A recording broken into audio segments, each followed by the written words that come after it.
अस्सलाम वालेकुम Pakistan, this is मलिया Hashmi, you watching my YouTube channel. नाज़रीन, दो तरह की खबरें आपको मीडिया पर सुनने, देखने और पढ़ने को मिलती हैं।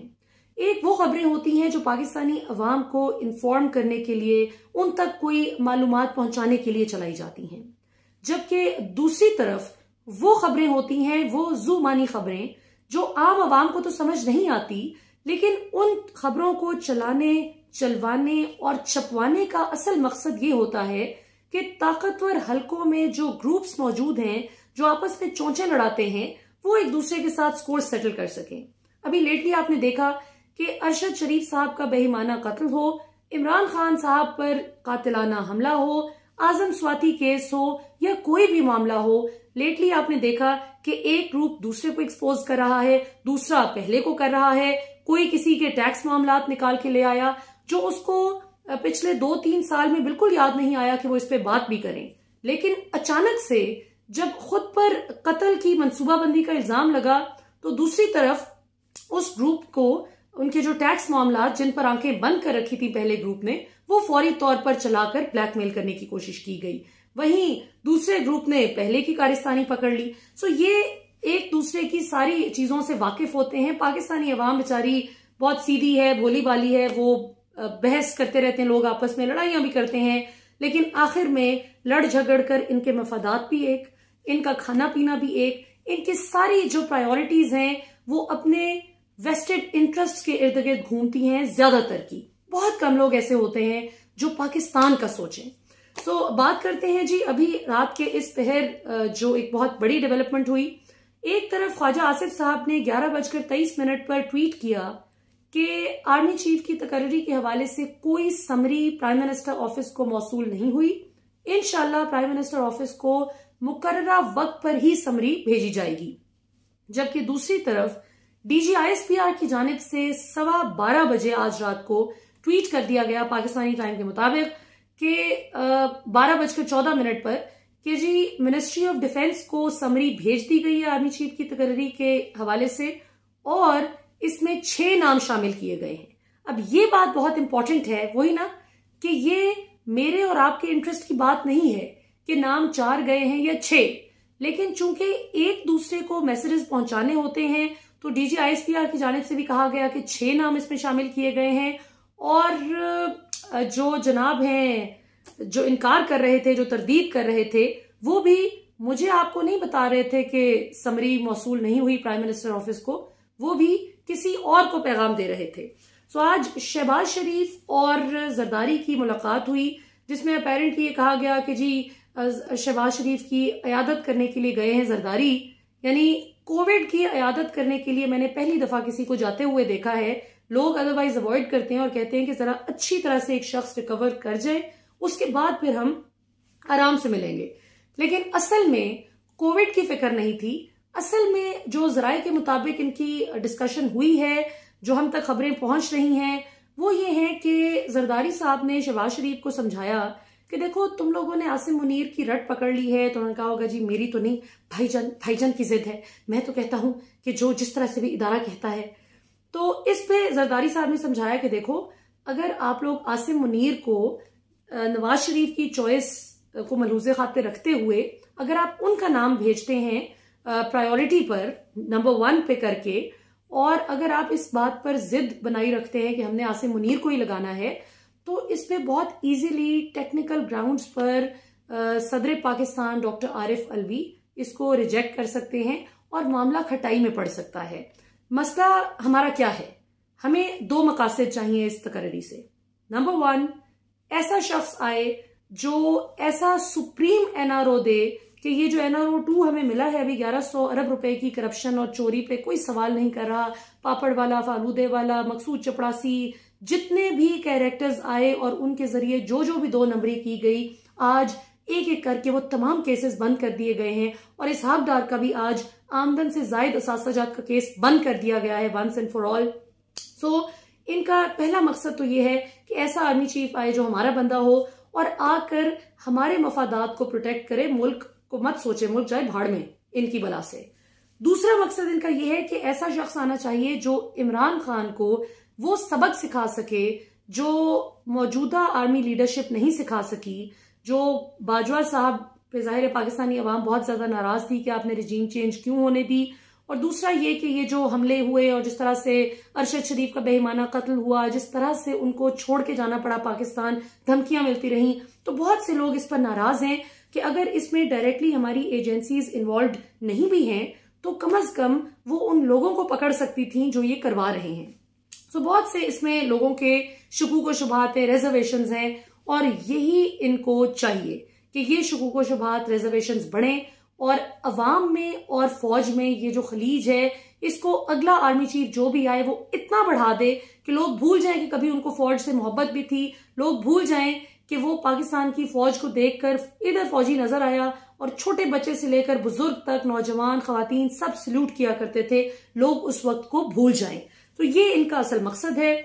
सो जराये के मुताबिक जरदारी साहब ने जरा समझाया है कि देखो, अगर आसिम मुनीर नहीं भी आते, जो नवाज शरीफ इस उम्मीद पर उनको बाय हुक और बाय क्रोक लगाना चाहते हैं आर्मी चीफ कि जी हर सूरत वो आए ताकि इमरान खान से वो बदला ले सकें और हमारी करप्शन पर पर्दा डालें, ये तो अल्लाह बेहतर जानता है। क्या पता आसिम मुनीर अगर आए तो वो डट जाएं, वो कहें कि करप्शन और चोरी किसी ने भी की तो मैं छोड़ूंगा नहीं, चाहे वो कोई भी हो।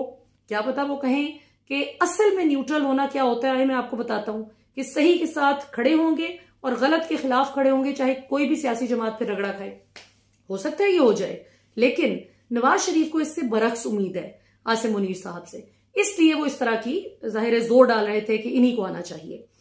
दूसरा ये कि जरदारी ने शुरू में हल्का सा नाम लिया था लेफ्टिनेंट जनरल आमिर का, जो कि जरदारी के मिलिट्री सेक्रेटरी भी रह चुके हैं। अब जरदारी साहब ने जराये के मुताबिक बहुत इनकी ख्वाहिश थी कि ये हों, लेकिन जब उन्होंने देखा कि ये लड़ाई अलग पड़ गई है, इमरान खान कहते हैं कि नवाज शरीफ जरदारी कोई नहीं होते नाम चूज करने वाले, और पीडीएम का सारा फोकस और मीडिया भी जो जितना भी इनका लाडला मीडिया है उसका फोकस इमरान खान पे अटैक करने पे हो गया, तो जरदारी साहब उस वक्त खामोशी से साइड पर बैठ गए कि जरा तूफान थम ले, उसके बाद फिर अपना नाम जो है वो दोबारा से पिच करेंगे। सो बताया ये जा रहा है कि आज की मुलाकात में जरदारी साहब ने ये भी एक सजेशन फ्लोट की है कि अगर आसिम मुनीर का नहीं भी आता तो नवाज शरीफ को समझाएं कि आपका असल मकसद तो यही है ना कि कोई करप्शन पे सवाल ना करे, और इमरान खान और जितने इनको सपोर्ट करने वाली अवाम है और जितने सहाफी भी हक सच के ज्यादा ही अलमबरदार बनते हैं, इन सबको सबक सिखाना है ना, तो ये काम हमारा बंदा भी आके कर सकता है।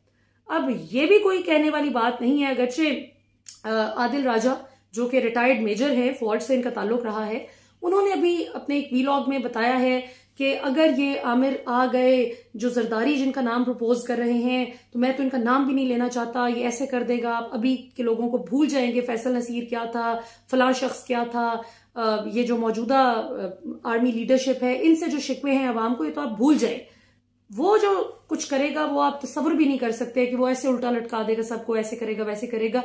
ये वो एप्रीहेंशंस हैं जो उनको जराये के मुताबिक उन तक की खबरें पहुंच रही हैं कि ऐसा हो सकता है। अगेन क्या पता कि वो आए और आकर वो करप्शन करने वालों को उल्टा लटकाने की बात करें। सो ये गैब का इल्म तो अल्लाह के पास है कि आगे चल के क्या होता है, लेकिन ये अब एक अजीब सी कश्मकश में बात आ गई है कि आसिम मुनीर साहब की रिटायरमेंट 27 तारीख को होनी है और जनरल बाजवा ने और जॉइंट चीफ ने 29 तारीख को ही रिटायर होना है। अब ये किसी हमारे चीफ जस्टिस साहब हों कोई जिन्होंने फर्ज किया कि 29 नवंबर को रिटायर होना हो, और जो अगले चीफ जस्टिस का इंतखाब होना है वो आपने कभी भी इस तरह नहीं देखा होगा कि इस बुनियाद पर हो कि 27 तारीख को एक शख्स जो रिटायर हो रहा है मौजूदा चीफ जस्टिस की रिटायरमेंट से 2 दिन पहले, उनका भी नाम उस लिस्ट में आ जाए कि जी इनको भी शामिल किया जाए। लेकिन अब तो बातें बड़ी वाज़ेह हैं। लेफ्टिनेंट जनरल आमिर जरदारी साहब की चॉइस है और लेफ्टिनेंट जनरल आसिम मुनीर नवाज शरीफ की चॉइस है। दोनों का इन दोनों लोगों को चूज करने का मकसद नवाज शरीफ और जरदारी का सिंपल है कि इमरान खान के खिलाफ ये चाहते हैं कि जो भी आए इमरान खान के खिलाफ खड़ा हो और करप्शन और चोरी पर किसी किस्म की कार्रवाई दोबारा शुरू ना होने दे। जबकि हम पाकिस्तानी अवाम उम्मीद कर रहे थे, तवक्को कर रहे थे, और अभी भी इंशाल्लाह डीप डाउन इनसाइड मेरा दिल कहता है कि जो भी आएगा, जिसको भी ये अपना बंदा समझ के लाएंगे, वो इवेंचुअली इदारे का बंदा ही होगा और वो इंशाल्लाह ताला पाकिस्तान की बेहतरी के लिए काम करेगा इंशाल्लाह ताला। देखें, अल्लाह से आप जैसा गुमान रखते हैं आप अल्लाह ताला को वैसा ही पाते हैं। तो हमारा तो ये गुमान भी है, यकीन भी है कि इंशाअल्लाह ताला जो भी शख्स आएगा अल्लाह ताला उसके दिल को मोड़ेंगे पाकिस्तान के लिए। और अगर वो ऑलरेडी बहुत ज्यादा अच्छा होगा और बेशक इन मुजरिमों के हाथों इसके उस शख्स की अपॉइंटमेंट के दस्तखत होंगे, लेकिन जिस शख्स के दिल में अच्छाई हो अल्लाह ताला इवेंचुअली उसके किरदार से पूरी दुनिया को आशना करवा देते हैं। फिर चाहे अच्छाई है बुराई है, इवेंचुअली असल कैरेक्टर बंदे का आ ही जाता है दुनिया के सामने। सो इंशाल्लाह let's hope for the best. लेकिन अभी तक की सूरत हाल जो है वो ये है कि आसिम मुनीर साहब को रेस में शामिल करने के लिए ये समरी 27 तारीख से पहले उनकी रिटायरमेंट से पहले ही फ्लोट कर दी गई है। अब देखना यह है कि कौन बनता है, क्या आसिम मुनीर बनते हैं या लेफ्टिनेंट जनरल आमिर बनते हैं, क्योंकि ये दोनों ही नवाज शरीफ और जरदारी की अपनी अपनी चॉइस है। अब बाकी रह जाते हैं 4 लोग जो 76 लॉन्ग कोर्स के 76 लॉन्ग कोर्स के हैं। साहिर शमशाद मिर्जा साहब, लेफ्टिनेंट जनरल नोमान साहब, नोमान महमूद, लेफ्टिनेंट जनरल क्या है अजहर अब्बास और लेफ्टिनेंट जनरल फैज हमीद। सो इनकी तरतीब थोड़ी कुछ इस तरह से है कि नंबर 1 पे फिलहाल जो अभी भेजी गई है लिस्ट समरी, उसके मुताबिक नंबर 1 पे आसिम मुनीर साहब आ रहे हैं सीनियोरिटी वाइज। नंबर 2 पे आ रहे हैं साहिर शमशाद मिर्जा। नंबर 3 पे आ रहे हैं अजहर अब्बास। नंबर 4 पे आ रहे हैं नोमान महमूद।